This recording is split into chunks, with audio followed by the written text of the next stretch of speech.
Hey guys, the Battle of Cannae has 3 chapters. If you missed the previous one, you can find it here.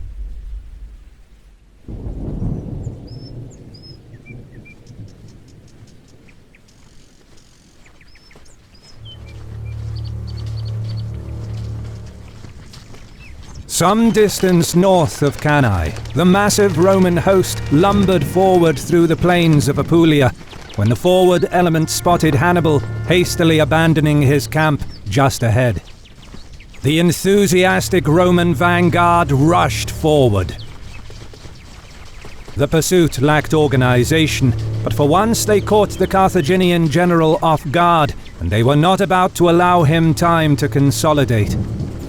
But while Hannibal's standard did leave the camp, the Carthaginian general was in fact lurking in the forest nearby. He lured the Romans into an ambush yet again, despite their extensive scouting efforts. Panic gripped the Romans, and it seemed like another disaster was afoot. But Consul Varro quickly rallied the troops and reformed the lines, managing to beat back the Carthaginians. Hannibal committed significant forces in an effort to destroy the Roman vanguard and shatter the morale of the Republic's army in yet another ambush. But the legionaries he met on that rainy morning showed the kind of determination he hadn't faced before.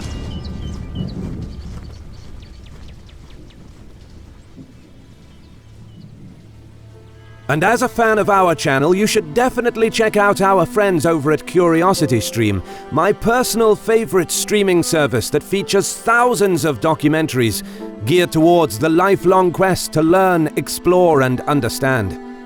I've been subscribed to CuriosityStream for over 2 years now, and I can highly recommend their history documentaries, which features topics from ancient, medieval, and more modern times. As our subscribers, you get free access to the entire library of documentaries on CuriosityStream. Click on the link in the description and register with the code HISTORYMARSH to get 30 days of free unlimited access to thousands of documentaries on CuriosityStream. And by registering, you'll also be supporting our channel.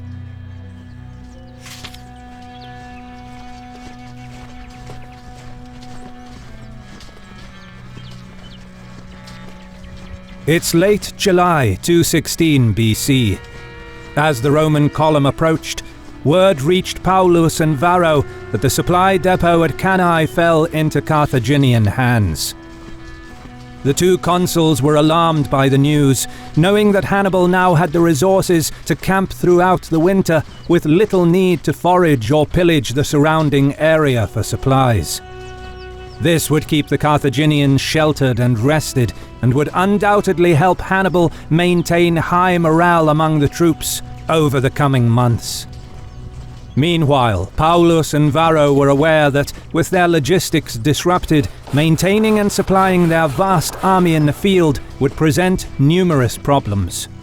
From their perspective, a well-supplied Hannibal could now, in theory, try to play for time and prolong the war well into next year, which would give him plenty of opportunities to gain political points and successfully persuade Rome's allies in southern Italy to join him. For the Roman leadership, the thought of a possible cascade of defections on their peninsula was unacceptable. Hannibal had to be dealt with. However, while surveying the battlefield, disputes began over where to fight the planned battle. To the south lay Cannae on a line of hills, with undulated land beneath the hillsides, and a very flat plain north of the river Aufidius. In ancient times, the river itself is suspected to have had a different course, which ran further away from the hills, and the area surrounding it was mostly treeless, cultivated, open country, much like today. Paulus wasn't pleased with the ground, arguing that the flat terrain favored Hannibal's more numerous and better cavalry, expressing his preference to move the camp into the hills to the west, where the more broken ground would be more suited to infantry and would restrict cavalry maneuvers. Varro disagreed, correctly pointing out that the legions performed best on fairly open ground, expressing his willingness to give battle even in the open country north of the river, despite Hannibal's superiority in cavalry, but arguing that deploying the army in the undulated terrain south of Aufidius would also suit the Roman infantry, whilst the river and the hills would restrict any extensive Carthaginian cavalry maneuvers on the flanks. Both consuls were clearly concerned about the mobility of Hannibal's cavalry. Varro was certainly more eager to fight, and contemporary sources put this down to inexperience, whilst describing Paulus as the more level-headed of the two. But Paulus's plan was problematic in many ways. The Roman host was very large and was composed of a mix between newly trained troops and more experienced legionaries, which made movements, maneuvers and deployments of the army a slow process, which would have been even slower in the broken ground that Paulus suggested, despite other advantages such terrain would offer. In addition, it is doubtful that Hannibal would accept a battle against a numerically superior army in a well-defended position, unsuited for his cavalry. He would have likely arrayed his troops in the plain below to taunt and challenge the Romans, and if they didn't come down from the hillsides to fight, he would use this as propaganda to show off the Republic's weakness to its Italian allies. Worse, Paulus's plan to move into the hills to the west meant that the Romans would perhaps be forced to wait until an opportunity for a battle arose, and that could have potentially kept the army in the field for a long time. Feeding and supplying so many troops for a prolonged period would have been a major problem, whilst Hannibal now held the most important supply depot in the area at Cannae, and could afford to wait. In addition, it is unlikely that Paulus completely refused the idea of giving battle on the flat terrain, because just like Varro, he understood that the Roman camp was already too close to Hannibal. Therefore, repositioning to the western hills would essentially require them to disengage. But any withdrawal from the field in the face of the enemy was very difficult and dangerous, especially for an army dominated by infantry that faced superior cavalry, who could pick them off piecemeal and potentially cause a rout. Furthermore, despite being in open country, retreating from an outnumbered enemy would be deeply dispiriting for the troops, especially given that the Senate, the army, and the people of Rome wanted to fight and destroy Hannibal. In every sense, the Roman army was now committed and could not easily pull away from the field without a battle. Therefore, whatever misgivings Paulus had, Varro's preference to fight as soon as possible was not at all unreasonable under the circumstances. The two consuls came from very different backgrounds. Paulus was the grandfather of Scipio Aemilianus, who was the principal financier of the famous Greek historian Polybius, the main contemporary source for the Second Punic War. Being paid by Paulus's immensely influential and wealthy family, it is easy to see why Polybius portrayed the consul in such a positive light, claiming that it was he who solely raised the morale of the army and made major efforts to organize the newly formed legions, whilst mentioning Varro only in passing as his colleague, not including him in his writings at all during the campaign until Hannibal was cited. And even then, Varro is portrayed as somewhat of an inexperienced hothead, in contrast to the supposedly more sensible Paulus. This can make it difficult to separate propaganda from the truth.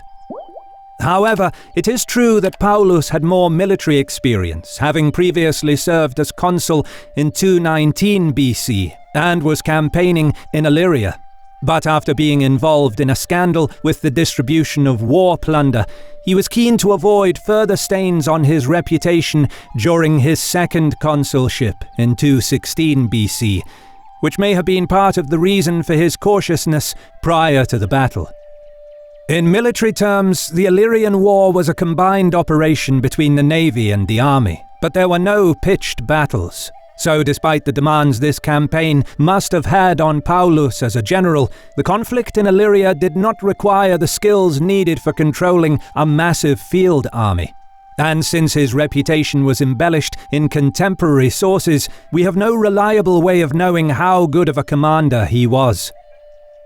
In contrast, Varro was a novus homo, a new man, one of the very few in any generation of Roman political circles to be the first in their family to reach high office. Contemporary sources further smear him by describing his ancestry as humble and poor, claiming that his father was a butcher and that Varro himself worked in the shop during his youth. Despite being described as a brutish simpleton, in reality a new man needed substantial political ability to win elections against opponents from old prominent Roman families and their many clients who voted for them. Varro could not parade the achievements and high status of his ancestors and had to find other ways of making his name known to the public in a voting system that heavily favored the rich, which in a way made him an underdog. This shows that Varro must have been a shrewd politician who managed to gain the support of influential aristocrats and senators, all of whom looked to invest in a candidate that would aggressively confront Hannibal, a desire that was widespread in all political circles in Rome. In addition, changes to Roman laws in 217 BC made it nearly impossible for a consular candidate without military experience to be elected, regardless of the influence and prestige of his financiers.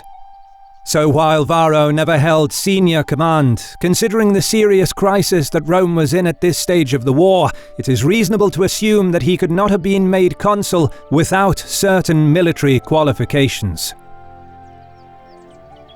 On the second day came Varro's turn to command. He led the army towards a position closer to the enemy, despite objections from his colleague.